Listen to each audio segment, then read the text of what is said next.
கண் முன்னாடி தெரிஞ்சா நான் என்ன தினம்னு கொண்டாடுறது? நீங்க சொல்லுங்க, நான் மகளிர் தினம் கொண்டாடணுமா, நான் வாழ்த்து சொல்லணுமா, இல்ல மலர்கள் தினத்துக்கு வாழ்த்து சொல்லணுமா? நீங்க சொன்னா நான் சொல்லிடுவேமா? இல்ல எனக்கு ஒரே குழப்பம். அழகழகா அந்த பெங்களூர் ரோஸ் அப்படி அப்படியே அடுக்கி கொத்து கொத்தா அடுக்கி வச்சா எப்படி இருக்கு அந்த மாதிரி இருக்கு. இல்ல உண்மையிலேயே இது மகளிர் தினம் தானா? அப்படியா? கேட்கலையே, எனக்கு மகளிர் தினம் தானா? மகளிர் தின நல்வாழ்த்துக்கள் மாப்போ. இல்ல எனக்கு கண்ணு 50 வயசு ஆயிடும், கண் பார்வை மங்கிடுச்சுன்னு நினைக்கிறேன். அதனால எனக்கு மலர்கள் மாதிரி தெரிகிறாங்களோ? உண்மையிலேயே பெண் பிள்ளைங்க அழகு. நான் எங்க போனாலும் சொல்றேன், முதல் வார்த்தை வந்து உண்மையிலேயே பெண் பிள்ளைங்க ரொம்ப பிடிக்கும் எனக்கு. பெண் குழந்தைங்கன்னா அவ்வளவு அழகு. சொல்லுவாங்க இல்லையா, புண்ணியம்மனை தான் குழந்தை பறக்கான்னு சொல்லி. ஆனா உண்மையே சொல்ல, அதாவது கடவுள் அருள் இருந்தாதான் குழந்தை பறக்கான்னு சொல்லுவாங்க. ஆனா கடவுளே வந்து பறக்கிறது தான் பெண் குழந்தைங்க. அந்த மாதிரி அழகான குழந்தைங்க பெண். அதாவது நான் காலேஜுக்குள்ள வரும்போதே எனக்கு ஒரு பயம். இவ்வளவு காலேஜ்ல எல்லாம் படிச்சவங்க, பாதி பேருக்கு நான் பேசுற தமிழே புரியாது, நான் எப்படி பேச போறேன் சார் கிட்ட கேட்டேன். இல்ல அதெல்லாம் இல்ல, எங்க பிள்ளைங்க நல்ல பிள்ளைங்க, புரிஞ்சுக்கோங்க, நீங்க பேசுங்க அப்படின்னு சொல்லி எனக்கு தைரியம் கொடுத்தாங்க. தைரியத்தெல்லாம் எனக்கு எந்த பஞ்சமும் கிடையாது, நான் பேசிடுவேன். இருந்தாலும் ரொம்ப ரிச்சான காலேஜ், எல்லாம் மாதிரி காலேஜ்னா நான் வெளியில தான் அப்படி போகும்போது பார்த்துருக்கேன். உள்ள வர வாய்ப்பே எனக்கு கிடைக்கல. எப்படிப்பட்ட ஒரு பெருமை வாழ்ந்த காலேஜ், ஒரு எப்படி சொல்றது, ஒரு மாசான காலேஜ் இல்லையா இது?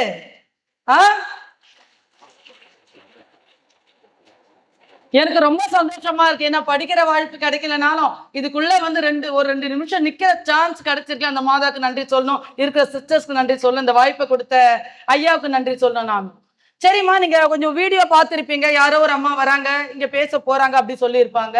என்ன பேச போறாங்க, இவங்க எவ்வளவு நேரம் பேச போறோம் அப்படிதானே யோசிச்சிருப்பீங்க. உங்களுக்காக ஷார்ட்டா உங்களுக்கு புரியுற விதமா நான் சொல்லிடுறேன். என் பேர் உமா மகேஸ்வரி. அவங்க இங்கிலீஷ்ல சொன்னாங்க, என்ன சொன்னாங்க, என்ன பத்தா சொன்னாங்கன்னு தெரியுது, ஆனா என்ன சொன்னாங்கன்னு எனக்கு தெரியல. ஆனா இருந்தாலும் நீங்க எல்லாம் கை தட்டும், நானும் கை தட்டின கூட, ஓகேவா? அந்த அளவுக்கு நாலேஜான பொண்ணு நான் பாத்துங்க, சரிங்களா? அதாவது என் பேர் கண்ணகி நகர் உமா மகேஸ்வரி. நான் எனக்கு 3 குழந்தைங்க இருக்காங்க. நான் 300 குழந்தைய வச்சு டியூஷன் ஆரம்பிச்சு. இந்த கதையை வந்து சுருக்க அப்படி ஸ்டார்டிங்ல சொல்லலாமா? எல்லாரும் கல்யாணம் பண்ணிக்கிட்டு போகும்போது எல்லாரும் வந்து, அதான் நீங்க குழந்தைங்க, அம்மாங்கெல்லாம் கல்யாணம் பண்ணி போமா நினைப்பாங்க. ஒரே அதாவது சூரிய வம்ச படம் கற்பனை பண்ணிப்பாங்க, ஒரே பாட்டுல பணக்கார ஆயிடுவோம் இல்லையா? அந்த மாதிரி நானும் கற்பனை பண்ணிங்கன்னு கண்ணகி நகருக்கு போனேன். அதுக்கு முன்னாடி வந்து கண்ணகி நகர் நான் போனேன். கண்ணகி நகர்னு ஒரு பேப்பர் எடுத்தாலுமே ரத்தம் தெளிச்சா மாதிரி இருக்கும். நீங்க உங்களுக்கு அந்த வரலாறு தெரியாது, நீ சின்ன குழந்தைகளா இருப்பீங்க. உங்க அம்மா கிட்ட எல்லாம் கேட்டீங்கன்னா, அப்பா கிட்ட அம்மா கிட்ட எல்லாம் கேட்டீங்கன்னா சொல்லுவாங்க. ஒரு 25 வருஷம் முன்னாடிலாம் கண்ணகி நகர் பேப்பர் பார்த்தா ரத்தம் ரெட் இங்கு தெளிச்சா மாதிரி ஒரு பேப்பர் வரும். அப்ப நான் யோசிச்சேன், ஐசோஸ் பகுதியில பிறந்து வளர்ந்து இருக்கேன் நானு. கண்ணகி நகர்னா எங்க இருந்து வந்த, இங்க இருக்க மக்கள் தானே கொண்டு போய் எங்க போட்டிருக்காங்க, மனுஷால் தானே அங்க, ஏன் அதுல ஏன் அப்படி கொலை எப்ப பார்த்தா இந்த மாதிரி வருது, போய் தான் பார்ப்போமே அப்படின்னு. அப்போ மகளிர் குழுலாம் ரன் பண்ணு 11 ரூபாய் மகளிர் குழு வந்து அவங்களை உருவாக்கி சேர்த்துக்கிட்டு கடன் வாங்காத அளவுக்கு, அதாவது வட்டி வாங்காத அளவுக்கு அவங்க எல்லாம் காப்பாத்தி நிறைய வட்டி கொடுக்கலாம் எதிரி ஆயிட்டு ஒரு பண்ணிக்கிட்டு இருக்கோம். ஒரு 20 வயசு இருக்கும். அப்ப கண்ணகி நகர் வந்து பாக்குறேன். கண்ணகி நகர் வந்து என்ன தேவைன்னு அப்படி ஆராய்ச்சி பண்ணிக்கிட்டே வந்து பார்க்கும் போது பாத்தீங்க இருட்டுச்சு. நாங்க வரதுக்கு 2 ஆயிடுச்சு. நாங்க ஒரு 2-3 மணி நேரம் எங்களுக்கு டைம் பத்தல, இருட்டி போயிடுச்சு. இருட்டினதுக்கு அப்புறம் பார்த்தா விளக்கே இல்லை அந்த ஊர்ல. எங்க என்ன இல்லை? இல்ல நான் பேசுறது உங்களுக்கு கேக்குதாமா? நான் சவுண்டை தான் பேசுறேன்னு நினைக்கிறேன், கேக்குதுங்களா? விளக்கே கிடையாது, வெளிச்சமே கிடையாது, அது கரண்டே இல்லாத ஒரு ஊர் கண்ணகி நகரா இருந்து நான் போய் பார்க்கும் போது 25 வருஷங்களுக்கு முன்னாடி. என்னடா இது, ஒரு இவ்வளவு மக்களை கொண்டாந்து வைக்கிறோம், கரண்ட் கொடுக்க மாட்டாங்க, இவங்க மக்கள் தானே, மனுஷங்க தானே, இவங்களுக்கான மரியாதை ஏன் கொடுக்கலன்ற ஒரு குழப்பத்துல அப்படியே பார்த்தா 6 ஆயிடுச்சு, அப்படியே 7 ஆயிடுச்சு, கொள்ள இருட்டு. 7 மணிக்கெல்லாம் எங்கேயோ ஒரு இடத்துல அடுப்பு வச்சு சமைக்கிற ஒரு ஒளி மட்டும், வெளிச்சம் மட்டும், அடுப்பு வச்சு வெறுகு அடுப்புல சமைப்பாங்க இல்லையா, அந்த ஒளி மட்டுமே தெரியுற இடமா அங்க இருக்கு. அங்க போய் எங்க பேச்சு கொடுத்தாக்கா, ஏங்க வேலை கரண்ட் இல்லை உங்களுக்குலாம், எங்களுக்கு கரண்ட் கொடுக்கலாமா, எங்கெல்லாம் மனுஷாலாம் மதிக்கல, குப்பை வண்டியில கொண்டாந்து நீங்க போட்டாங்க, எங்களை கொண்டு வரும்போது கூட எங்களை ஒரு டெம்போ லாரிலாம் வச்சு கொண்டு வரல, குப்பை வருவாங்களே அந்த வண்டியில தான் எங்க மூட்டைகளை கட்டி கோணி ஆணையெல்லாம் கொண்டு நீங்க போட்டாங்க. சரி, அப்படி உங்களுக்கு என்னக்கா தேவைன்னு கேட்ட, என்னம்மா தேவை, வேலை வாய்ப்பு இல்லம்மா, கண்ணகி நகரம் வேலை கொடுக்க மாட்டாங்க, இங்க இருந்து வெளில போனா எங்களுக்கு வாடகை கொடுக்க முடியல, இருந்த இடத்தையே எங்களை காலி பண்ணிட்டாங்க சிங்கார சென்னையில், நாங்க என்ன பண்ணுவோம் தெரியல. அப்போ சரின்னு சொல்லிட்டு நான் போயிட்டேன். மறுநாள் அங்க வரும்போது என்ன பண்ணேன், கரோசி நம்ம ரேஷன் கார்டுல கிருஷ்ணா, நான் சொல்றது வந்து 25 வருஷம் முன்னாடி கதை. ரேஷன் கார்டுல கிருஷ்ணா எல்லாம் கொடுப்பான், அந்த கிருஷ்ணா எல்லாம் எடுத்துட்டு வந்து விலைக்கு எப்படி ரெடி பண்ண தெரியுமா, நம்ம கொஞ்சம் படிக்கலாம் மூளை ஜாஸ்தி, குடிச்சிட்டு தூக்கி போடுவாங்களா பாட்டில், அந்த பாட்டில ஓட்டை போட்டு அலுசு எடுத்து ஓட்டை போட்டு அந்த பாட்டில வந்து அந்த கிருஷ்ணாயில் போட்டு அவங்களுக்கு விளக்கா கொடுத்து, எதை குடியை கெடுக்கணும் அதே ஒளியா கொடுத்தேன் அவங்களுக்கு நான். ஆனா அப்ப எனக்கு தெரியல, கண்ணகி நகருடைய ஒளி விளக்கா நான் தான் பின்காலத்துல இந்த மாதிரி இன்னும் பேச வேண்டது சத்தியமா அன்னைக்கு எனக்கு தெரியல. அந்த விளக்கை கொடுத்துட்டு அவங்களுக்கு தேவையான ஃபுட்டெல்லாம் ரெடி பண்ணி கொடுத்து ஃபண்டு ரெடி பண்ணி அவங்களுக்கு தேவையான பெட்ஷீட் பாய் தலைக்காணி அவங்க என்ன தார் ஷீட்லாம் படுத்துருந்தாங்க. அவங்க பாய் தலைக்காணி சமைக்கிற பாத்திரம் அரிசி பருப்பு இந்த மாதிரி என்னென்ன முடியுமோ என்னால் எல்லாத்தையும் பெருசாகவே கொடுத்துட்டு வந்துட்டோம். அங்கேருந்து வந்துட்டு கொஞ்ச நாள் வெளில போய் பண்ணிக்கிட்டே இருந்தேன். அதனால எனக்கு கல்யாணம் ஆச்சு. எனக்கு கல்யாணம் அந்த ஊருக்கு போகிறேன். அதுதான் சொன்னேன் இல்லையா, அந்த சூரியவம்சம் பாட்டு மாதிரி. நான் நினச்சி இதை சேவை செய்கிற நம்ம ஆல்ரெடி பெரிய ஆள் ரொம்ப பேர் சேவை செஞ்சுட்டு இருக்கோம். நம்ம கிட்ட பணம் எல்லாம் நம்ம கேட்டால் கொடுக்குறோம், உடனே அவங்க கொடுக்குறோம், அவங்கள பண்ணுறோம். இப்போ கல்யாணம் பண்ணி போயிட்டு என்ன பண்ணோம், சரத்குமாரும் அந்த லெவலில் நாங்கள் 2 பேர் இல்லை, ஓகே அது எங்களுக்கு தெரியுது. இப்போ இங்கே வரதுக்காக இவ்வளோ மேக்கப் பண்ணிட்டு வந்தேன். ஏன்னா இவ்வளோ அழகழகா இருக்க பொண்ணு குழந்தைங்கிட்ட நம்ம போகிறோம், ஐயோ இவங்க இப்படி இருக்காங்க நினச்சிடக்கூடாது, பிள்ளைங்க முடிஞ்ச அளவுக்கு பட்டி போடும் அப்படின்னு போட்டுன்னு வந்திருக்கேன். பரவாயில்ல, முடிஞ்ச அளவுக்கு அது உங்க ஈக்குவலால வர முடியாதுன்னு எனக்கு தெரியும், இருந்தாலும் கொஞ்சம் அட்ஜஸ்ட் பண்ணிட்டு வந்திருக்கேன். மேக்கப்லாம் போட்டு என்னை பார்த்து என்ன சிஸ்டர் பொது சார் இவ்வளோ மேக்கப் போட வராங்களே, இங்க வரதுக்கு முன்னாடி வர்றது எனக்கு ரொம்ப பயம். ஏன்னா இவ்வளோ அழகா இருக்கீங்களம்மா, உங்க முன்னாடி எதுவுமே நிக்க முடியாது. அதனால அப்ப நான் நினைச்சிட்டு வரேன், ஓ கல்யாணம் ஆயிடுச்சு, நம்ம ஒரே பாட்டுல சூரிய வம்சத்துல வர தேவயானியும் சரத்குமாரமா பணக்கார ஆயிடுவோம். நான் வந்த அப்புறம் தான் வாழ்க்கையில பல பாடங்களே எங்களுக்கு கற்றுக் கொடுத்தது. வறுமை எங்களாலே வாழ முடியல, அடுத்தவங்களை வாழ வச்ச என்னுடைய வாழ்க்கையை என்னால சரியா வாழ முடியல, எப்படிதான் வாழ போறோம்னு புரியல. இது நடுவில் மகளிர் குழு உருவாக்கி 4000 ரூபாய் லோன் வாங்கி கொடுத்து வேலை கிடைக்கலாம் போறேன். சரி சின்ன அவங்களுக்கு வேலையை அங்கிருந்து நான் உற்பத்தி பண்ணி கொடுத்தேன். அந்த மயிலாப்பூர்ல இருக்க வந்து ஒரு ட்ரெஸ்ட்ல இருந்து 4000 ரூபாய் லோன் வாங்கி அவங்களுக்கு கொடுத்து அதுல இருந்து அந்த ஆலா தயாரிக்கு ஃபினாயில் தயார் பண்ணி சின்ன கடைகள் வைக்கிறது அந்த மாதிரி உருவாக்கி கொடுத்துக்கிட்டு போறதுக்குள்ளேயே கிடுன்னு எனக்கு 3 குழந்தைங்க எல்கேஜி யூகேஜி 1ஆம் கிளாஸ் படிக்க போயிட்டாங்க. என்னது இவ்வளவு இந்த பெரிய படிப்பு தான் போயிருக்காங்க. இது இந்த வருஷம் வந்து கடைசி டேன் பீஸ் மட்டும் என்னால கட்ட முடியல. அடுத்த வருஷம் ஜூன் 2 வந்த ஸ்கூல் கூட்டிட்டு அப்படியே வெளியே நிறுத்தி போன வருஷம் ஃபீஸ் பெண்டிங். உங்க வீட்டுக்காரருக்கு ஆட்டோ இல்லை, எனக்கு எல்லாமே நாங்கள் கேள்விப்பட்டோம், பசங்களை ஸ்கூல்ல சேர்க்க ஃபீஸோட வாங்க, அந்த பெண்டிங் ஃபீஸை இந்த வருஷத்துல முழு ஃபீஸை எடுத்துன்னு வந்தாதான் நான் பசங்களை ஸ்கூல்ல சேர்ப்பேன். ரொம்ப கஷ்டமாயிடுச்சு. என்னடா அது, நம்ம தான் படிக்கல, 6ஆம் கிளாஸ் டிராப் அவுட் ஆயிட்டோம், படிப்புன்றதே கிடைக்கல, நம்ம பிள்ளைங்களுக்கு இப்படியே சரி பார்க்கலாம், சரி எல்கேஜி யூகேஜி 1ஆம் கிளாஸ் தானே பார்த்துக்கலாம் அப்படின்னு சொல்லி கொண்டு அந்த வாசல்ல உட்கார வச்சுட்டு, அதாவது கண்ணகி நகர் 10க்கு 10 எனக்கான ஒதுக்கிய வீடு இருக்கு இல்லையா, அந்த வீட்டு வாசல்ல குழந்தைங்களை உட்கார வச்சுட்டு நான் மேலே போய் தோசை ஊற்றி எடுத்துட்டு வந்தேன். எடுத்துட்டு கீழே வரதுக்குள்ள பாத்தீங்கன்னா என் 3 குழந்தைங்கள இன்னொரு 3 குழந்தைங்க படிச்சுட்டு இருந்தாங்க. சரி 3 குழந்தைங்க கொண்டு வந்த அந்த தோசையை 6 குழந்தைங்க ஊட்டினேன். மறுநாள் நான் மேல இருந்து என் பிள்ளைங்க கீழே இறந்தவங்கள 10 குழந்தைங்க உட்கார்ந்து இருக்காங்க. எவ்வளவு பேரு? 10 பேரு. நீங்க பதில் சொன்னீங்கன்னா எனக்கு உங்களுக்கு புரியுதுன்றது எனக்கு தெரியும் செல்லக்குட்டிங்களா. 10 பேர் உட்காந்து நல்லா இருந்தது. சரி அப்போ ஏதோ அதை திருப்பி தோசை கொண்டு வந்து அதை எல்லாருக்கும் ஊட்டி விட்டு கொஞ்சம் நிறையவே கொண்டு வந்து விட்டு முடிஞ்சிச்சு. 10 நாள் இப்படியே ஓடுச்சு. 100 குழந்தைங்க இந்த மாதிரி ஒரு கூட்டம் உட்காந்துருக்கேன் வாசல்ல. எப்படி இருக்கும்? 6ஆம் கிளாஸ் டிராப் அவுட் வாசல்ல 100 குழந்தைங்க 113 பேர் உட்கார்ந்து இருக்காங்க. அதான் 100 பேர் நான் சொல்றேன், 113 பேர் உட்கார்ந்து இருக்காங்க. எண்ணி பார்த்தா சரி எல்லாரையும் படிக்க 100 பேர் உட்காந்து நம்ம கெத்த விட்டு கொடுக்க கூடாது, எதை விட்டாலும் அவனுக்கு கெத்த விடலாமா? படிக்க சொல்லி தெரியலன்னு சொன்னதானே பிரச்சனை. படிங்க புக் எடுத்து படிங்கன்னு சொல்லிட்டு அப்படியே லைட்டா ஒரு பாக்கு அப்படியே நடந்துட்டு, எனக்கு எத்தனை படத்துல பார்த்துருப்பேன், எத்தனை எச்எம் எப்படி நடக்கிறாங்க, எத்தனை ஸ்கூல்ல வந்து கரண்ட்ஸ் எல்லாம் எப்படி வரும், அந்த கெத்த விட்ட எதை விட்டாலும் அந்த கெத்த விடலாமா? அப்படியே கெத்து காட்டி அப்படியே லைட்டா ஒரு வாக் பண்ணி படி சீக்கிரம் படிக்க, இப்படிதான் நான் பார்த்தேன். படி சீக்கிரம் படி, என்ன பண்ற, படிக்கிறியா நடிக்கிறியா, இப்படிலாம் இந்த லாக்சர் எல்லாம் கொடுத்துக்கினேன். எனக்கு படிக்க தெரிஞ்சு அவனுக்கு கண்டுபிடிச்ச கூடாதுல, அதனால அப்படியே ஒரு பண்ணிட்டு படிக்க வச்சிருந்தேன். ஒரு மாசம் கூட தாண்டி இருக்காதுன்னு நினைக்கிறேன். 300 குழந்தைங்க என் வாசல்ல உங்கள மாதிரி அழகழகா மல்லிப்பூ ரோஜா பூ சொல்லுவாங்க இல்லையா, பெங்களூர் ரோஸ் மாதிரி அழகா அந்த 9வது கண்ணகி நகர் 9வது மெயின் ரோடு கல்விச்சாலையா மாறிடுச்சு. இந்த பக்கம் பாத்தீங்கன்னா 1ஆம் கிளாஸ் 4ஆம் கிளாஸ் வரல, இந்த சைடு பாத்தீங்கன்னா 4வது வந்து 8வது வரும், இந்த பக்கம் பாத்தீங்கன்னா 10 11 9 இந்த மாதிரி, இந்த பக்கம் 10 11 12 இந்த பக்கம், அந்த மாதிரி அந்த ரோடே ஜேஜன் பிரமிப்பா ஆயிடுச்சு. ரேஷன் கடையில கூட பாத்துருக்க முடியாது, அது கூட சினிமா தியேட்டரோட பாத்துருக்காங்க. அந்த மாதிரி 5ல இருந்து 8 மணி வரலும் 300 குழந்தைங்க அங்க உட்காருறது. என்ன பண்ண, எங்க கிட்ட வந்து 800 ரூபாய் 900 ரூபாய் அந்த மாதிரி சொல்லதான் இருந்து. உங்களை மாதிரி படிக்கிற மாணவர்கள், நல்ல குணம் உள்ள மாணவர்களும் இருப்பாங்க இல்லையா, இன்னைக்கு நல்ல மாணவர்கள் தான். அந்த மாதிரி குழந்தைங்க அவங்க பேஸ்புக்ல எடுத்து போட்டாங்க எங்களை. இந்த மாதிரி ஒரு அம்மா 6ஆம் கிளாஸ் படிச்சுட்டு அந்த இவ்வளவு குழந்தைங்க டியூஷன் எடுக்கிறாங்க, ஒரு மினி ஸ்கூலே நடத்துறாங்க அவங்கன்னு போட்டாங்க. இதை பார்த்தவன் நீ என்னாச்சும் தஞ்சாவூர், மதுரை, சேலம் சுத்து வடத்துல என்னென்ன ஊருக்கு அவங்களாம் வந்து இப்போ எஜுகேஷன் போவாங்க இல்லையா, ஒரு டூர் போவாங்க. அந்த மாதிரி எங்க கண்ணகி நகர் படையெடுக்க ஆரம்பிச்சாங்க வேற இந்த குழந்தைங்களை கூட்டுக்கு. எப்படின்னா படிக்காத ஒருத்தங்க எப்படி ரோல் மாடலா இருக்காங்க, எத்தனை குழந்தைங்க பாருங்கன்னு காட்ட அவங்க வந்துருக்கு. நான் பார்ப்பேன், ஏதோ கல்யாண நிகழ்ச்சி வந்திருக்காங்க போல நான் விட்டுடுவேன். ஆனா கிளாஸ் முடிஞ்சவனே என்கிட்ட பேசிட்டு, இல்லம்மா உங்களை பத்தி கேள்விப்பட்டுதான் நான் பேஸ்புக்ல பார்த்தேன். எனக்கு தான் 800% எந்த பேஸ்புக் இருக்கேன் என்கிட்ட தெரியாது இல்லையா, என்னை பத்தி போடுறதே எனக்கு தெரியாது. சரி அப்படின்னு பேசி அவங்க என்ன செய்வாங்க, அப்ப கேட்டாங்க அம்மா உங்களுக்கு என்ன தேவைன்னு. அப்படி தேவை நம்ம கிட்ட சொல்லும் போதுதான் எங்களுக்கு வந்து ட்ரெஸ் ஒன்று உருவாக்கணுன்ற எண்ணத்தை அவங்க கொடுத்தாங்க. அவங்க வந்து டொனேஷனுக்காக உருவாக்கப்பட்டதான். எதாவது கொடுத்தா ரிசிப்ட் கொடுங்க எனக்குன்னு சொல்லிங்க. நான் பெரிய செல்வந்தர், நான் ரொம்ப 4-5 டிகிரி வாங்கியிருக்கேன், நான் கிளாஸ் அப்படியெல்லாம் வரல. தானா என்னுடைய சுயநலை, என்னுடைய வறுமை தள்ளி தள்ளி தள்ளி அந்த இடத்துக்கு போய் எங்க சேர்க்கணுமோ, காலம் எல்லாத்துக்கும் ஒரு ஒரு ஐடியா வச்சிருக்க இல்லையா, அந்த ஐடியாவை வந்து தள்ளி விட்டுருச்சு என்ன போய். அவ்வளவுதான். அந்த ஐடியால போய் இதுதான் என்னுடைய வேலைன்றது கொடுத்து, நீ வாழ வேலை, மற்றவங்களை வாழ வைக்கிறதும் வேலைன்றத எனக்கு வந்து காட்டிட்டாங்க. அப்போ அவங்க வந்து அந்த ட்ரெஸ் ஆரம்பிச்சு கொடுத்தாங்க. அது மூலியமா சரி நடத்தியாச்சு. டியூஷன் ஆரம்பிச்சு ஸ்கூலா மாறிடுச்சு. எல்லாரும் போவாங்க. பொறுப்பாங்களா? அரசியல்வாதிங்க விடுவாங்களா? என்ன எவ்வளவு கோபம் வரும். நாங்க எவ்வளவு கஷ்டப்பட்டு ஜனங்களை முட்டாளாக்கி படிக்காத எங்களுக்கு கோஷம் போட ஆள் வச்சிருந்தா, இந்த லேடி யாரு வந்து இங்க கிளாஸ் எடுத்துட்டு தொல்லை கொடுத்துன்னு இருக்கு, இப்படி அந்த பொம்பளை பட்டுல போடு.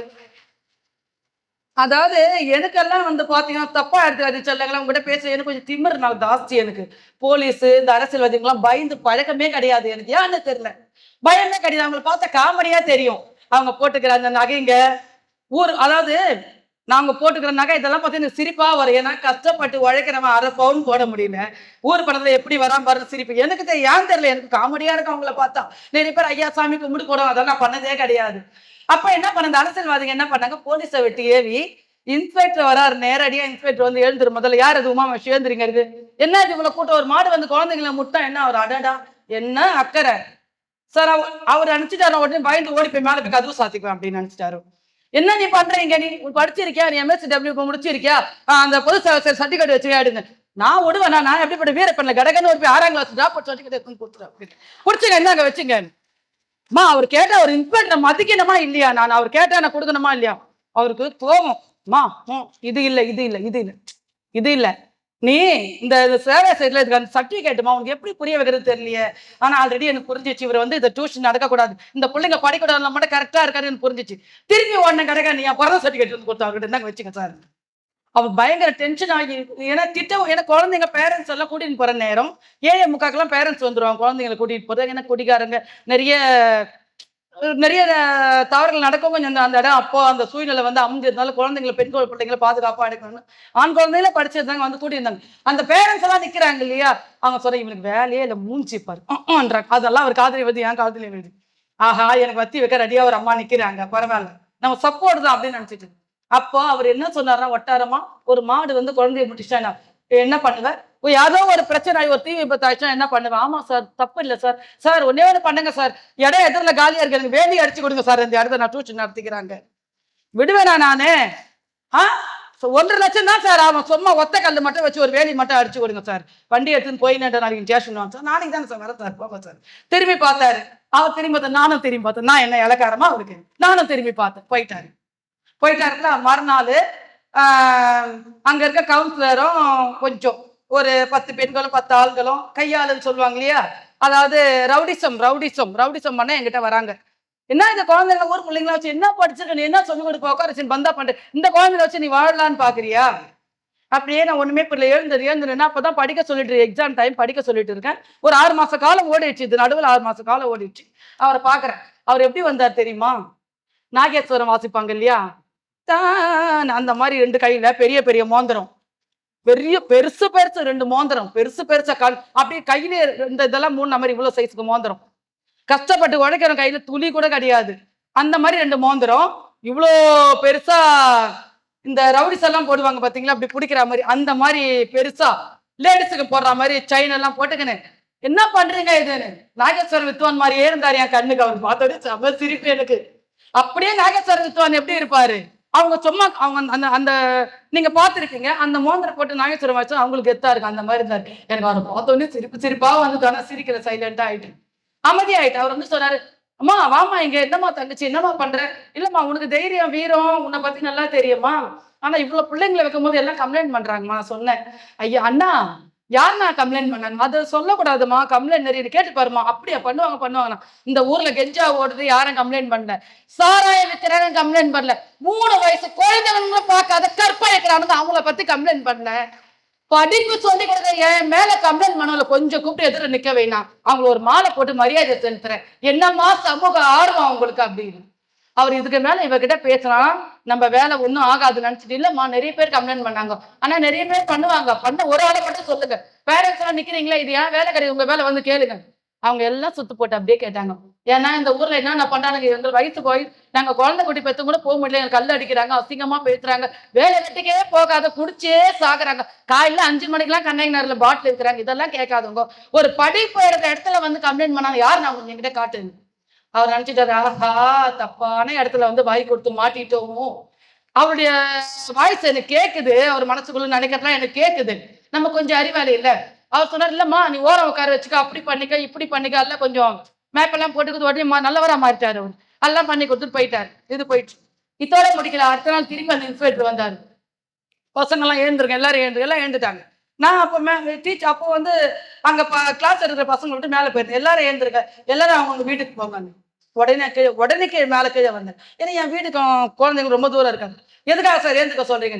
குழந்தைங்கலாம் உயிர் பாதுகாப்பு இல்லை, ஒரு தீ விபத்து ஆயிடுச்சுங்க, நிறைய பேருக்கு வந்து ரவுடிஸ் இருக்காங்க, அப்புறம் வந்து கொள்ளைக்காரங்க குழந்தைங்களுக்கு கொண்டா என்ன பண்ணீங்க, நீங்க என்ன சார் கிழிக்கிறீங்கன்னு சொல்லி கேட்டேன். அதெல்லாம் நடக்கிற இன்ஸ்பெக்டருடைய வேலை என்ன, படிப்பை கெடுக்கிறவங்க. அப்ப தப்பு பண்ற தடுக்கிற வேலை இல்லையா சார், நீங்க என்ன கேட்கிறீங்க? இன்ஸ்பெக்டரை எதிர்த்து அந்த வார்த்தை கேட்ட ஒரே ஆள் நானா தான் இருப்பேன். ஆனா குழந்தைங்களா, நல்லவங்களை எதிர்த்து நான் பேசல, தவறானவங்களை எதிர்த்து தான் நான் பேசுறேன் அந்த இடத்துல. அவங்க என் மேல கேஸ் போடுறவங்க உள்ள அனுப்புறீங்க, என்ன பண்ண முடியுமோ பண்ணீங்க சார் போங்க.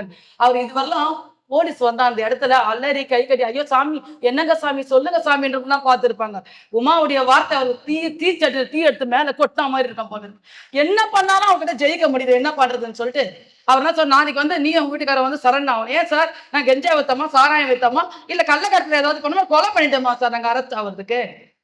நாங்க எதுக்கு சார் அரெஸ்ட் ஆகணும்? அவர்கிட்ட வாக்குவாதம் பண்ணா அப்ப பேரண்ட்ஸ் எல்லாம் பேசுறாங்க. அப்புறம் என் ஹஸ்பண்ட் வந்து பேசுவோம், அது ஒரு விதமா அது போயிடுச்சு, முடிச்சு. அதுக்கப்புறம் இதுக்கு மேல வந்தா மரியாதை இருக்காது, அவங்க வரல. அதுக்கப்புறம் என்ன பண்ணாங்கன்னா, அவரை விட்டு இன்ஸ்பெக்ட் மறுநாள் போகும்போது ஏசி கம்ப்ளைண்ட் பண்ணி ஏசியை வர வச்சுட்டு போகணும்.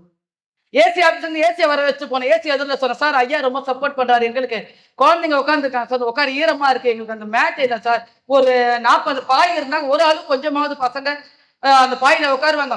அதே மாதிரி டெய்லி ஸ்நாக்ஸ் இல்லை சார், குழந்தைங்களுக்கு பிஸ்கட் வாங்கி கொடுங்க சார். 10,000 ரூபாய் நஷ்டம் ஈடு வச்சோம் அவருக்கு வச்சேன். 10,000 ரூபாய் ஸ்நாக்ஸும் பாயும் வாங்கி கொடுத்தாரு. வேற வழியில் அவர் நல்லது. அவர்கிட்ட கம்ப்ளைண்ட் ஏசி எதிர நான் கம்ப்ளைண்ட் பண்ணாக்கா அவருக்கு ரொம்ப அசிங்கமா ஆயிடும். இன்னொன்னு, நான் அவரை பகைச்சுக்கின்னா அந்த குழந்தைங்க எதிர்ப்பா நடக்க நான் விட அந்த இடத்த வந்து அதை யோசிக்கிறேன்.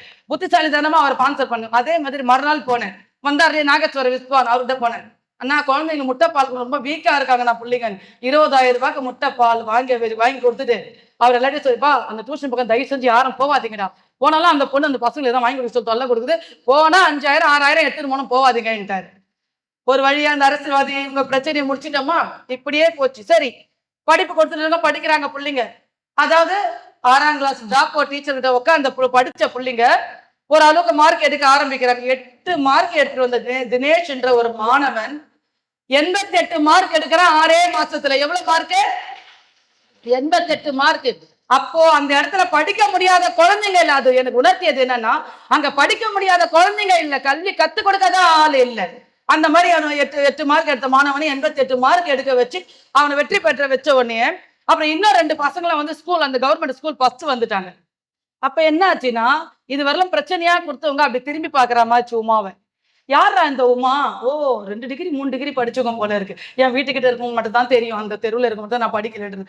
வெளியில கொஞ்சம் நம்ம 100 ரூபாய் புடவை இருந்தாலும் லுக்கா கட்டுவேன் இல்லையா, கொஞ்சம் ஸ்டைல் கெத்து விட விடாதுக்காக ஏதாவது கொஞ்சம் அப்படி இருக்கிற லோக்கல் ஐட்டம்லாம் வாரி போடுங்க வரேன் இல்லையா, கொஞ்சம் கவரிங்லாம். அவங்க அம்மா நிறைய படிப்பு படிச்சோம், பெரிய படிப்பு படிச்சவங்க, அதான் அவங்க கிளாஸ் எடுத்தவொடனே 8 மார்க் எடுத்தவன் 80 மார்க் எடுத்துட்டான். என்னது 8 மார்க் எடுத்து 80 மார்க் எடுத்தா ஸ்கூல்ல டிராப் அவுட் பிள்ளைங்க, 8வது 9வது ஃபெயில் ஆன பிள்ளைங்களை, டிராப் அவுட் ஆன பிள்ளைங்க, ஊர் சுத்தின பிள்ளைங்க போய் ஸ்கூல்ல சேர்த்தாங்க.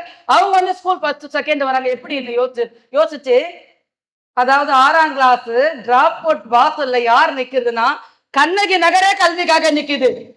கண்ணகி நகர் மக்களை ஏன் ஆதார் கார்டு தரேன், பேன் கார்டு தராரு, என்ன இருக்கு எல்லாத்தையும் கொண்டு வந்து என் பிள்ளைய வந்து உங்க டியூஷன்ல சேர்த்துங்கன்னு சொல்லிட்டு ஆதார் கார்டு எடுத்துட்டு வந்து அந்த கண்ணகி நகர் ஒட்டுமொத்த கண்ணகி நகர வாசல் நிக்குது. எப்படி இருக்க யோசிச்சு பாருங்க. ஆஹா, நீ பொட்டு வெத்த தங்கரதோ பேக்ரவுண்ட்ல ஓடுதுமா, நீங்க தான் பாட மாட்டீங்க, நானே எனக்கு பாடிக்கிறேன். பின்னாடி ஓடுது எப்படி இருக்கு எடுத்து பாருங்க. ஐயோ அப்படி நான் ஃபர்ஸ்ட் மாடியில இருந்து பாக்குறேன். அது ஒரு மாடி தான், எனக்கு 2 அடுக்கு வீடு தான். நான் எட்டி பாக்குறேன், அவ்வளவு ஜனம் எங்க பார்த்தாலும். முதல்ல ஏதோ பிரச்சனை நினைச்சேன், ஏதோ குழந்தைங்களுக்குள்ள ஜனத்துல மாடு ஏதோ குழந்தைய முட்டிடுச்சு, அவர் சொன்னாம ஏதோ ஆயிடுச்சோன்னு. ஆனா என் குழந்தைய சேர்த்துக்காம, அம்மா நான் கை நாட்டுமா, என் புள்ளி எப்படியாவது கையெழுத்தா மாத்திடுது அப்படி சொன்ன அந்த கை நாட்டுடைய அம்மாவுடைய குழந்தைய இன்னைக்கு கிராஜுவேட் ஆக்கி வச்சிருக்கேன். 2 டிகிரி முடிக்க வச்சிருக்கேன். ஒவ்வொரு குழந்தையும் அம்மா என்னால முடியாதுன்னு சொல்லி, எங்களால படிக்க வைக்க முடியாதுன்னு என்கிட்ட ஒப்படைச்ச குழந்தைங்களை டியூஷன் மூலியமா ஸ்கூல்ல சேர்த்து அவங்க ஸ்பான்சர் வாங்கி கொடுத்து படிக்க வச்சு 2 டிகிரி. இப்ப வித்யான்ற ஒரு மாணவி பாண்டிச்சேரி யூனிவர்சிட்டியில படிச்சுட்டு இருக்கா, 2வது டிகிரி போட்டுக்கிட்டு இருக்கான். நன்றிமா. அது மட்டும் இல்ல, படிப்பு ஒரு வேளை படிப்பு போயிடுச்சு, அதுக்கப்புறம் என்னன்னு யோசிச்சேன். அதுக்கப்புறம் படிப்பு மட்டும் இருந்தா எப்படி, அந்த வறுமையில அவ்வளவு கஷ்டத்துல வாழ குடும்பங்கள் நம்ம ஏதாவது பண்ண இல்லையா? கேக்குதுலமா இந்த சைடு எல்லாம் என்ன ஏதாவது பண்ணவேன்னு யோசிச்சு என்ன பண்ண, அங்க இருக்க மகளிருக்கு சுய வேலை வாய்ப்பு கொடுக்கணும்னு தொடங்கி என்ன பண்ண, டைலரிங் கிளாஸ். எனக்கு டைலரிங்கே தெரியாது, ஆனா 3000 பேருக்கு டைலரிங் கிளாஸ் கொடுத்தேன். 3000 டைலரிங் கண்டெய்னர்ல உருவாக்கி வச்சிருக்கேன் 10 வருஷத்துல 3000 டைலர். அதுக்கப்புறம் டைலரிங் கிளாஸ் கொடுத்தேன். சரி, அதாவது 1.5 லட்சத்துல 2 லட்சம் மக்கள் இருக்கிற ஊர்ல 3000 பேருக்கு மட்டும் வேலை கொடுத்தா பத்தாது இல்லையா? என்ன பண்ணலாம்? ஒரு 136 பெண்களுக்கு சொந்தமா கடை வச்சு கொடுத்தேன். குழந்தைங்களை வச்சு, கணவனால் கைவிடப்பட்ட பெண்கள், இள விதவைகள், வேலைக்கு போக முடியாது, சின்ன சின்ன குழந்தை வச்சிருப்பாங்க, அவங்களால வேற வேலைக்கு போயிட்டு வந்து குழந்தைங்களை பராமரிக்க முடியாது, குழந்தைங்களை பார்த்து காலம் அவங்களுக்கு அந்த மாதிரி 136 பேருக்கு கடை வச்சு கொடுத்து, அவங்க சின்ன சின்ன மளிகை கடை, ஃபேன்சி ஸ்டோர் இந்த மாதிரிலாம் வச்சு கொடுத்து அவங்க கடை வச்சு அவங்க வச்சுட்டு இருக்காங்க. இதை மட்டும் முடிக்கல, அப்புறம் ஏதாவது பண்ண இல்லையா? என்ன பண்ணும்? உணவு மதியந்தோறும் நோயாளிகளுக்கு 100 பேருக்கு உணவு கொடுத்தேன். 6ஆம் கிளாஸ் டிராப் அவுட் உமா, ஐயோ நான் படிக்கலன்னு பயந்து நான் உட்கார்ந்து இருந்தா அந்த கண்டெய்னர்ல 1.5 லட்சம் பேர்ல இருந்து 2 லட்சம் பேர் ஒரு ஆளா போயிருப்பேன். ஆனா இதெல்லாம் பண்ணி எனக்கு வந்து தலைகளை ஏறி ஏறி ஏறி வெற்றியா மாத்திர, என்னுடைய தோல்விகளை அத்தனை வெற்றியா மாத்தினதுக்கு அப்புறம் இன்னைக்கு என்ன ஆச்சுன்னா, கண்ணகி நகர் உமா அப்படின்னு கண்ணகி நகர் வரலாறு எடுத்தீங்கன்னா கண்ணகி நகர் உமா இல்லாத இருக்க மாட்டாங்க. நீங்க அதாவது ஒரு ஊர் எடுத்தீங்கன்னா அந்த ஊர்ல எங்கேயோ ஒரு ஆள் இருப்பாங்க, பெரிய பெரிய ஆளு சொல்லுவாங்க. இங்க எங்க போன கண்ணகி நகர் உமாக்காவை தெரியுமா? உங்களுக்கு கண்ணகி நகர் உமாக்காவை தெரியும். எனக்கு அவ்வளவு எனக்கு சந்தோஷம் கொடுத்துருக்காங்க. அதே மாதிரி படிச்ச மாணவர்கள் எல்லா இடத்துலயும் இருக்காங்க, எல்லா துறையிலும் இருக்காங்க, எங்கேயுமே இல்லாம இல்லை. பெருசா கவர்மெண்ட் ஜாபுக்கு போகல, இன்னும் எங்களுக்கு அந்த வசதி வாய்ப்பு கிடைக்கவே தவிர மத்த எல்லா இடத்துலயும் என் குழந்தைங்க படிச்சுட்டு எல்லா இடத்துலயும் இருக்காங்க. ஒண்ணு மட்டும் சொல்றேன், என்னால முடியாத நான் ஒதுங்கி உக்காந்துட்டு இருந்தா இந்த அளவுக்கு பெருசா இந்த இமயமலை வெற்றி எனக்கு கிடைச்சி இருக்காது. படிப்பு இல்லை, ஆனாலும் என்னால முடியன்ற தைரியத்தையும் தன்னம்பிக்கையை மேல வைக்கவதான் இன்னைக்கு இந்த இடத்துல உங்க முன்னாடி நிக்கிறேன். எந்த மாதிரி காலேஜ், எந்த மாதிரி கல்லூரி இது வரும்போது அந்த இடத்த தொட்டு கும்பிட்டு வந்த அந்த மாதிரி கல்லூரியில இன்னைக்கு சீட் வச்சா நிக்கிற ஒரு பாக்கியம் எனக்கு கிடைச்சிருக்குன்னா கண்டிப்பா சொல்றேன், ஒரு பெண் நினைச்சா, ஒரு பெண் தைரியத்தோட இருந்தா, ஒரு பெண் புத்திசாலித்தனத்தோட இருந்தா எதையும் சாதிக்கலான்றத சாதிச்சுட்டு நின்று இருக்கேன். உங்களுக்கு நிறைய பேர் சொல்லுவாங்க, எனக்கு சொல்லியிருக்காங்க, உங்களுக்கு சொன்னாங்களா தெரியல, பெண்ணுன்னா இப்படி இருக்கணும், பெண்ணுன்னா தலை குனிஞ்சு நடக்கணும், பெண்ணுன்னா கட்ட விரல பார்த்து. நம்ம எல்லாம் கட்ட விரல பார்த்து நடக்கிற ஆளுகளா? நம்பலாமா? நம்ம அராஜகம் பண்றவங்களா? ஆனா பெண்ணை வந்து அப்படி வளர்க்கவே கூடாதுன்னு பாட்டிகளுக்கு எல்லாம் தெரியல நிறைய பேருக்கு. நான் எப்படி தான் டியூஷன் குழந்தைங்க சொல்லி கொடுப்பேன், தைரியமா போங்க, தன்னம்பிக்கையா போங்க. இந்த அம்மா வந்து கூட்டிகிட்டு போறது, அண்ணன் வந்து டிராப் பண்றதுனால வச்சுக்க, உனக்கு நீயே தைரியமா தனியா போயிட்டு தனியாவா. அதே மாதிரி சொல்லுவாங்களே, பெண்ணுன்னா அடக்கம், பெண்ணுன்னா பயம், பெண்ணுன்னா இப்படி. நான் சொல்லிட்டோமா, பெண்ணுன்னா கர்வம், பெண்ணுன்னா ஆணவம், பெண்ணுன்னா ஆங்காரம், பெண்ணுன்னா அடங்காத தனம், அடங்க மறக்கிற தனம் தான் பெண்ணு. நல்ல விஷயத்துங்களுக்காக, நல்ல விஷயங்களுக்காக பெண்ணுன்னா இப்படி இருக்கணும், இப்படிதான் இருப்போம். ஒரு முறை நம்ம சொல்லிட்டு நம்ம பேச்சு நாமளே கேட்க மாட்டோம், அடுத்தவங்க சொல்றத நம்ம எல்லாம் கேட்க போறோம். சொல்லுங்கம்மா, ஒரு முறை நம்ம முடிவு பண்ண நம்ம பேச்சை நாமளே கேட்க மாட்டோம். அப்புறம் இப்படி நட, அப்படி போ, இப்படிதான் இருக்கணும். ஆனா நமக்கு தெரியும் எப்படி இருக்கணும்ன்றது, நமக்கு தெரியும் நம்ம எப்படி வாழணும்னு நமக்கு தெரியும் இல்லையா? பெண்கள்னா நம்ம அராஜகம் பண்றோம் கிடையாது, ஆனா அராஜகத்தை அடிச்சு ஒடிக்கிறவங்க தான் பெண்கள், அராஜகத்துக்கு எதிர்ப்பானவங்க தான் பெண்கள். அதாவது நிறைய பேர் சொல்லுவாங்க, பெண்ணா ரொம்ப அடங்கி அப்படிதான் போகணும். எனக்கு என்ன கோவம் வருதுன்னு, ஐயோ அப்படியே தீ குளிக்கலாமா இருக்கும் அந்த இடத்துல உங்களை பார்த்தா. பெண்ணுனா எப்படி இருக்கணும்? அதாவது ஆணுக்கு பெண்ணுன்னுவாங்க, ஆனா ஆணுக்கு 2 மடங்கு 10 மடங்கு மேலதான் பெண்கள். எப்பயுமே வந்து ஒரு படி ஆண்களுக்கு மேலதான் பெண்கள். உண்மையிலேயே சொல்றேன், ஒரு குத்துச்சண்டை முன்னெல்லாம் சொல்லுவாங்களே, நிறைய இடத்துல பாக்குறேன், பெண்கள் தினம்னா கோல போட்டி, நல்லா நல்லா நம்மள எப்படி எல்லாம் மட்டும் தட்டுறாங்க பார்த்து, கோல போட்டி, அப்புறம் என்னது மியூசிக்கல் சேர். குத்துச்சண்டை போட்டி வைங்கம்மா, நான் ஜெயிக்க மாட்டேன் நான் சொன்னா வச்சு பாருங்க. குத்துச்சண்டை போட ஜெயிக்கிறமா இல்லையா பாருங்க. ஏன் மல்லேஸ்வரி அம்மா அவ்வளோ வெயிட்ட தூக்கிட்டு வரல? விட்டு பாருங்க. குத்துச்சண்டையில எங்களுக்கு கராத்தால விட்டு பாருங்க, சிலம்பத்துல விட்டு பாருங்க. அதெல்லாம் விட்டுட்டு எங்களுக்கு கோல போட்டி வைக்கிறது, தண்ணி தூக்குற போட்டி வைக்கிறது, காத்தாடி என்னம்மா இது கமர்கட்டு போட்டி வைக்கிறது. இன்னமா நாங்க அப்படி இருக்கோம்? இன்னும் 100 வருஷம் முன்னாடியா இருக்கோம்? குத்துச்சண்டையில இறக்கி விட்டு பாருங்க. 4 பேரை ஒரே இடத்துல அடிச்சுட்டாங்க, வெளில வருமா இல்லையான்னு பாருங்க. அப்படி அவுட் பண்ணிட்டு வெளில வருமா இல்லையான்னு பாருங்க. மனசால மட்டும் இல்லையா, செயலாலையும். அதாவது திறமையான பெண்கள் அந்த திறமையை சரியான முறையில பயன்படுத்தும். நம்ம அதுதான் முக்கியம். திறமை இருக்குது, நமக்கு வீரம் இருக்குது, தைரியம் இருக்கு, எல்லாம் அதை சரியான ஒரு அராஜகத்துக்காகவோ தப்பான வழிக்காக ஒரு செகண்ட் நம்ம பயன்படுத்திடக்கூடாது. அதை ஞாபகத்துல வச்சுங்க. இவ்வளவு ஃப்ரீடமும் உங்களுக்கு நம்ம கிடைச்சிருக்குன்னா அதை நேர்மையான வழியில பயன்படுத்திக்கணும், நியாயக்காக பயன்படுத்திக்கணும், தப்பான வழிக்காக பயன்படுத்தவே கூடாது. நான் இது வரலும் எனக்கு கிடைச்ச அத்தனை வாய்ப்புகளையும் நியாயமான முறையில தான் பயன்படுத்தினா. உண்மையிலேயே கண்ணகி நகர்ல இன்னைக்கு என் குழந்தைங்க கூட மற்றவங்களுக்கு நான் பண்ண என் குழந்தைங்களோட ஸ்கூல் ஃபீஸ் கட்ட முடியாத சூழ்நிலை தான் சத்தியமா நான் நிக்கிறேன். ஏன்னா மற்றவங்களுக்கு கிடைச்சது எனக்காக அதை நான் பயன்படுத்திக்கல. இந்த குழந்தைக்கு அந்த குழந்தைக்கு நான் கொடுத்துருவேன், எனக்காக நான் எடுத்துக்க மாட்டேன். ஆனா அதே கண்ணகி நகர்ல இந்த வாய்ப்பை நான் தவறா படுத்தினா பாதி கண்ணகி நகர் பில்டிங் என் பேர்ல இருந்திருக்கு. நான் பயன்படுத்திக்கல. ஏன்னா கடவுளுடைய சொத்து அந்த குழந்தைங்களுடைய சொத்துல கையை வைக்கிற ஒரு நிமிஷம் கூட எனக்கு கிடையாது. உண்மையிலேயே சொல்றேன். இவங்க இன்னைக்கு இங்க வர்றதுக்காக எனக்கு பே பண்ணலாம், இங்க வர்றதுக்கு எனக்கு கஷ்டமான சூழ்நிலை தான் இருக்கும். அந்த அளவு தான் என்னுடைய குடும்பம் இருக்கு. அப்பயும் தைரியத்தை விடல, தன்னம்பிக்கையை விடல. பணம் தான் வாழ்க்கை கிடையாது, என்னுடைய தைரியம் தான் என்னுடைய வாழ்க்கையை. எங்கேயும் என்னால வாழ முடியும், எதுலயும் என்னால ஜெயிக்க முடியும். கல்வி இல்ல அப்படின்னு சொல்லிட்டு நான் கிளாஸ் எடுக்க முடியாதுன்னு ஒதுங்கி உட்காந்துருந்தா இன்னைக்கு 752 மாணவர்கள் நான் பட்டதாரி ஆக்கி இருக்க முடியுமா? 6ஆம் கிளாஸ் டிராப் அவுட் 752 மாணவர்களை பட்டதாரி ஆக்கி இருக்க முடியுமா? யோசிச்சு பாருங்க. எனக்கே இங்க பேசும்போது இங்கிலீஷ்ல பேசுறாங்க, ஆனா குட்டி குட்டியா தான் புரிஞ்சுது. ஏதோ ஒண்ணு நம்மளை பத்தி தான் ஏதோ சொல்றாங்க அப்படின்னு. ஆனாலும் என்னை பத்தி பேசுறாங்கன்னு புரிஞ்சுக்கிட்டு நல்லா புரிஞ்சுங்க குழந்தைங்களா, என்னுடைய செல்ல குட்டிங்களா. நம்ம கிடைச்ச அந்த ஃப்ரீடம் நன்மைக்காக இருக்கணும். நம்ம வாழ வைக்கிறதுக்காக, நம்ம மத்தவங்களை வாழ வைக்கிறதுக்காக இருக்கணும். ஒருத்தவங்களை அழிக்கிறதுக்காக அந்த ஆயுதத்தை கையில எப்பயுமே எடுக்கக்கூடாது. எப்பயுமே நான் ஒரு இடத்துல பேசுறவங்களை அட்வைஸ் பண்ற மாதிரி பேசவே மாட்டேன். நான் அட்வைஸ் எதுவும் உங்களுக்கு பண்ணமா? நிறைய பேர் தூக்கிட்டீங்க போல இருக்கு. அட்வைஸ் எதுவும் பண்ணல இல்லையா? அதாவது பெண் நீயா இரு, உனக்கு நீயே ஒளியாயிரு. நீ யாரு விளக்கையும் அமைக்க தேவையில்லை, யாருடைய விளக்கு எந்த ஒரு விளக்கையும் நீ அணைக்க வேணாம், நீ ஒளியாயிரு. அவ்வளவுதான் என்னுடைய ஆசை. சரிங்களா? நன்றிம்மா. உங்களுக்கு நான் பேசணும், ஏதாவது கேள்வி கேட்கன்னு ஆசை இருந்தா வந்து கேளுங்க, டக்குன்னு வாங்க. இப்ப நான் பேசுனேன்னு இது புரியல, இது எப்படி பண்ணீங்க, ஏதாவது கேள்வி கேட்கணும் ஆசையா இருந்தா கேளுங்க, வாங்க. ஐயோ நான் பேசுன பிள்ளைங்களுக்கு எதுவுமே புரியலம்மா, செல்ல குட்டிங்களா அப்படியே அமைதியா உட்காந்துருக்காங்க, எதுவுமே புரியல.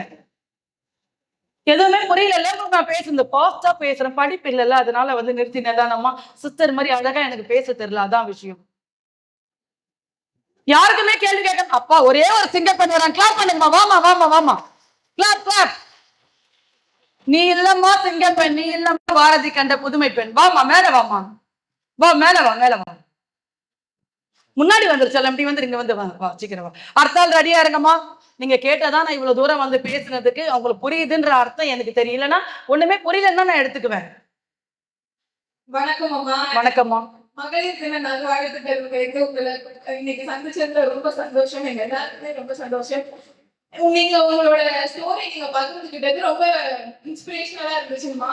அண்ட் எனக்கு உங்ககிட்ட ஒரே ஒரு கேள்விதான். கேளுமா. நீங்க படிக்கல, உங்க குழந்தைகளையும் படிக்க வைக்க முடியாத ஒரு வறுமையில நீங்க இருக்கும்போது கூட எப்படி எங்களுக்கு அந்த தாக்கம் வந்துச்சு? படிப்பு மட்டும்தான் அந்த குழந்தைகளை முன்னேற்றும், அதனால இதை நான் கண்டிப்பா பண்ணியே ஆகணும் அப்படின்றதுக்கு ஊக்கத்தெல்லாம் என்ன இருந்துச்சு? சூப்பர்மா, நல்ல கேள்வி கேட்ட. உங்ககிட்ட ஒரு 5000மோ 10,000மோ இருக்கு, நீ பஸ்ல வரும்போது தொலைச்சிட்ட, திருப்பி எடுக்க முடியுமா? திருப்பி கிடைக்காது, கிடைக்கவே இல்லை, என்னம்மா பண்ணுவ? கிடைக்காது. அந்த காசு ஏதோ திடங்கிட்ட போயிடுச்சு, எப்படியும் மிஸ் ஆகி போயிடுச்சு, கிடைக்காது. ஆனா நீ படிச்ச பட்டமும் அந்த பட்டம் எங்கேயாவது தொலைஞ்சு போகுமாமா? அப்ப என்ன தேவை? காசு பணத்தை விட படிப்பு தான் முக்கியம். அதுவும் கண்ணகி நகர் மாதிரி ஏழை குழந்தைகள் கல்விதான் முக்கியன்றத நான் புரிஞ்சுக்கிட்டு மட்டும் இல்ல, எதுக்காக அந்த கல்வி கொடுக்க முடியும்னா என்னால எதுவும் முடியும். அதாவது படிப்பு சொல்லி தர முடியாது, ஆனா படின்னு சொல்ல வைக்கலாம் இல்லையா, அததான் யோசிச்சேன். ரொம்ப நன்றிங்கம்மா. உங்களோட பயணம் தொடரட்டும். ஃபியூச்சர்ல நாங்களும் உங்களுக்கு துணையா இருப்போம்னு. நன்றி தாயே, நன்றி தாயே, நன்றிம்மா. ஒரே ஒரு பாப்பாக்கு தான் புரிஞ்சிருக்கு நான் பேசுறது, வேற யாருக்குமே புரியல. என்னை விட்டா போற ஓடிலான்னு உட்காந்துருக்காங்க போல இருக்கு. வாமா வாமா, சிங்க குட்டி ஓடியா, சிங்க குட்டி ஓடியா. நான் வந்து பெண்களை தங்கம்லாம் சொல்ல மாட்டேன், சிங்கம் தான் சொல்லுவேன். சிங்க குட்டிங்க தான் பெண்கள். அதுவும் கேள்வி கேட்கிற பெண்கள் தான் ரொம்ப பிடிக்கும் எனக்கு. வணக்கம் அம்மா. அம்மா, நீங்க தொடக்கத்துல சொன்னீங்க முதல்ல உங்க 3 குழந்தைகளை தான் உங்க வீட்டு முன்னாடி உட்கார வச்சு படிக்க வச்சீங்க. எப்படி அவ்வளவு குழந்தைங்க வர ஆரம்பிச்சாங்க? இப்ப இந்த காலேஜ் சீட் கிடைக்குதுன்னு சொல்லி வந்தீங்க இல்லம்மா, அந்த இடத்துல படிப்பு கிடைக்குதுன்னு நினைச்சு வந்தாங்க. என் பிள்ளைங்க படிக்கும் போது 3 குழந்தைங்க கூட படிச்சிருந்தாங்க இல்லையா, அங்க உட்காந்து அவங்க படிக்கிறாங்களே, அப்ப நிறைய பேருக்கு கல்வி தேவைன்றது அதுதானே, அந்த காட்சி தானே எனக்கு உணர்ந்தது. கண்ணகி நகர்ல என்னுடைய குழந்தைங்க மட்டும் இல்லை, இந்த மாதிரி கல்வி அவசியமான குழந்தைங்க கண்ணகி 1.5 லட்சம் குடும்பங்களை நிறைய குழந்தைங்க காத்திருக்காங்கன்னு உணர்ந்தது. அந்த வாசல்ல உட்காந்து என் குழந்தையோட கூப்பிடாமே 3 குழந்தைங்க வந்து உட்காந்தாங்களா, அந்த விஷயம் தான். உங்களுக்கும் படிக்க தெரியாது, 6ஆம் கிளாஸ் வரையும் தான் படிச்சீங்க. அப்புறம் எப்படி அவ்வளவு குழந்தைங்க படிக்க வைக்க முடியும்? உங்களுக்கு ஒரு நம்பிக்கை வந்து எப்படி அவங்க மாதிரி படிக்க வச்சீங்க? ஆமாம்மா, புக் எடுத்து படிக்க சொன்னா அவங்க படிச்சாங்கம்மா. அதாவது ஒரே ஒரு விஷயம், அதாவது நான் வந்து ஏதோ அம்ஜிக்கரைக்கு போனோம், அந்த அம்ஜிக்கரை அட்ரஸ் தெரிஞ்சாதான் போனோம்னு அவசியம் கிடையாது இல்லையா. இப்ப நீ கண்ணகி நகர் வரணும், நீ கண்ணகி நகர் அட்ரஸ் கேட்டுன்னு வரலாம் இல்லையா, எப்படி அத மாதிரி அதை எடுத்துட்டு அப்புறம் பாத்துக்கலான்ற தைரியத்தில் தான் ஆரம்பிச்சது. நெக்ஸ்ட் கேள்வி. நான் பேசுறது 2 பேரை தவிர வேற யாருக்குமே புரியல, பிடிக்கவே இல்லம்மா அந்த குழந்தைங்களுக்கு. ஓகே, ஒருத்தர் 2 பேர் மட்டும் கேட்டுக்கலாம். வணக்கம்மா.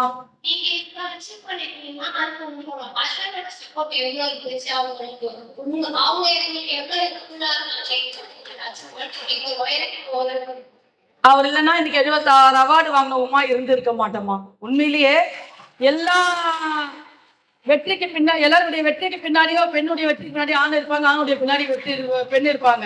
இந்த வெற்றி பெண் பின்னாடி அந்த ஆட்டோக்கார ஆண் தான் இருந்தாருமா. நன்றிமா, நன்றிமா.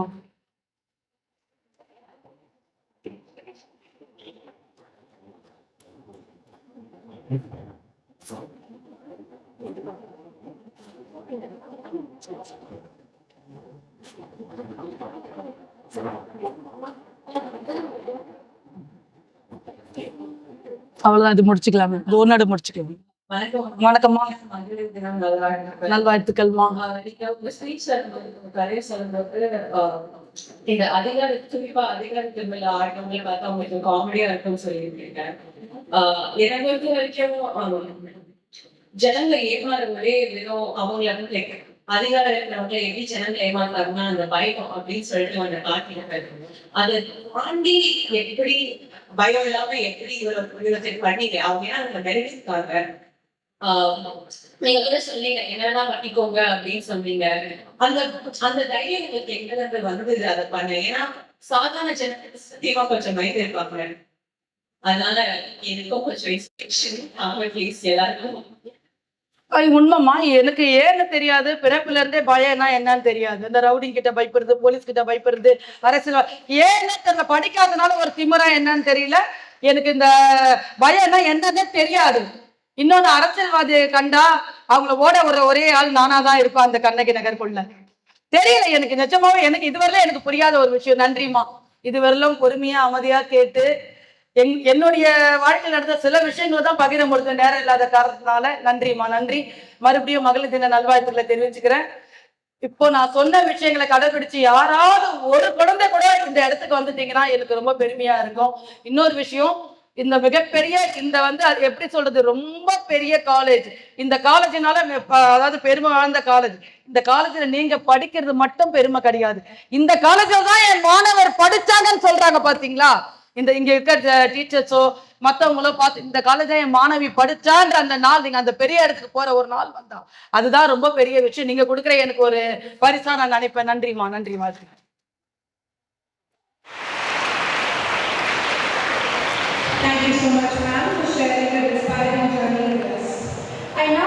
நிறைய விஷயம் நிறைய சொல்ல முடியல, டைம் ஆகுது, நிறைய சொல்ல முடியல.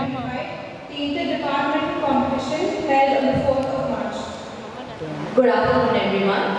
We, the Army Club and the Center for Women's Studies conducted various activities leading up to Women's Day, which included February 2025 inter-departmental competitions conducted on 4th March with 47 participants, a public speaking workshop in collaboration with UNICEF on campus with 110 participants, and February 2025 an intercollegiate competition conducted on 6th of March with 106 participants.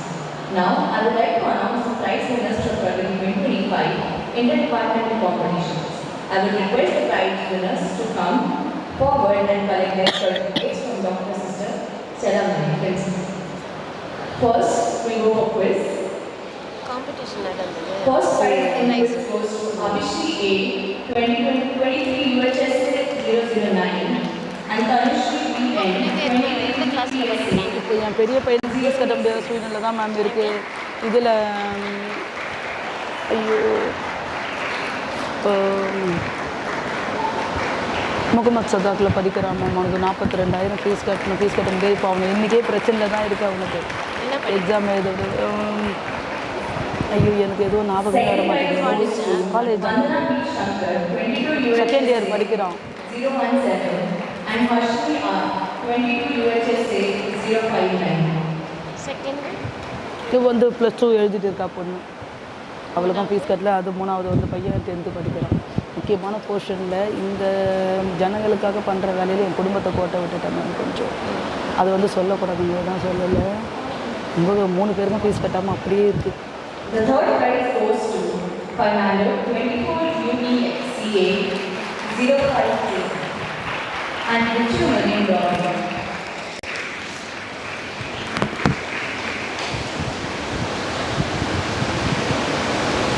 Next, I will announce the result for Think Tank. The first prize goes to the team 5, that is Kirtana and Tanisha.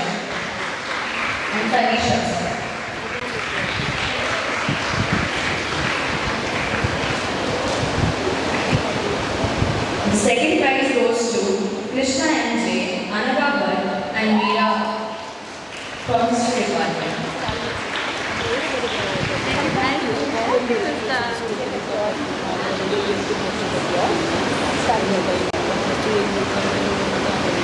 The third prize goes to Maisha, Bhageshwari and Krishna. முக்கியமான portion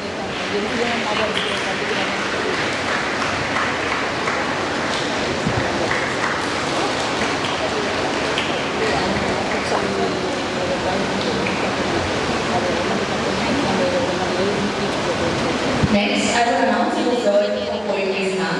The first prize goes to Thani Chilika, 22 UHSA 0110.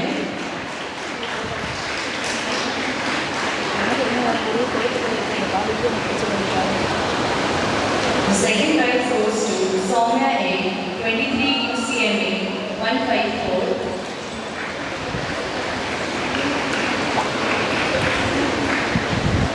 The third prize goes to Pratibha L, 24 UCSA 133.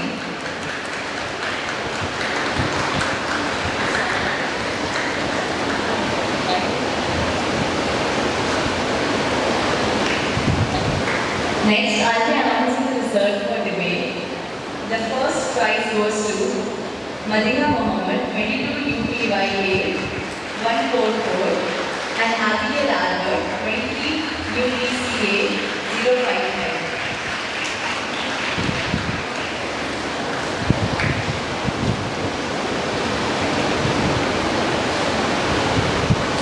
The second prize goes to Sara, 24 UBFA 114 and Aatuja, 24 UBFA 140.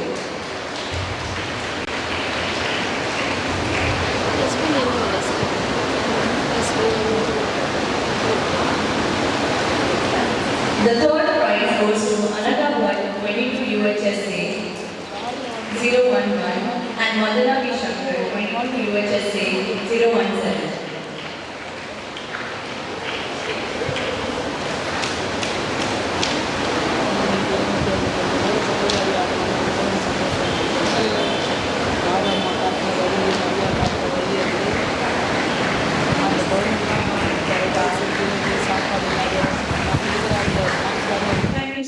Thank you, ma'am.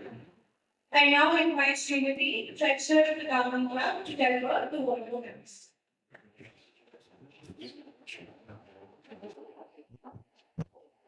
Good afternoon, everyone. I am Sridevi, Treasurer of the Hunting Club from the Department of BCom Honors. It is an absolute honor to stand before you today to deliver the vote of thanks on this special occasion of our International Women's Day celebration.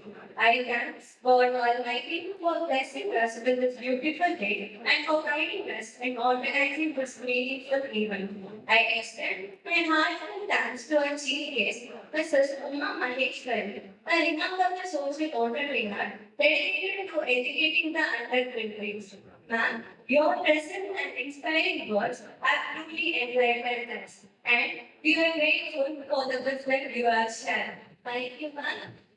A special thank to our principal, Dr. Sister Stella Mary, for her constant support and encouragement, and to our secretary, Sister Judith Anita Gonzalez, Vice Principal and Student Dean of Affairs, for their incredible guidance in making this event a success.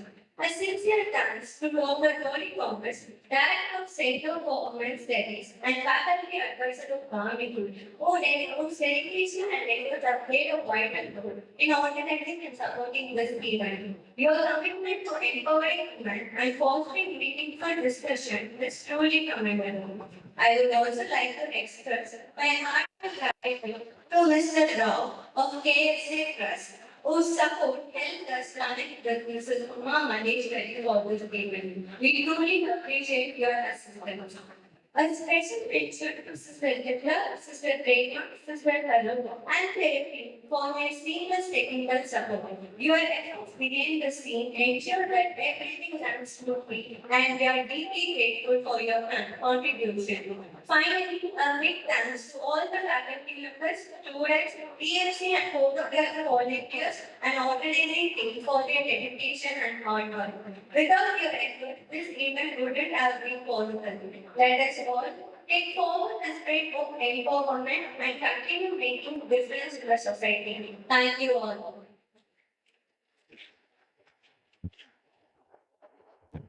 I request everyone to rise to the call of song.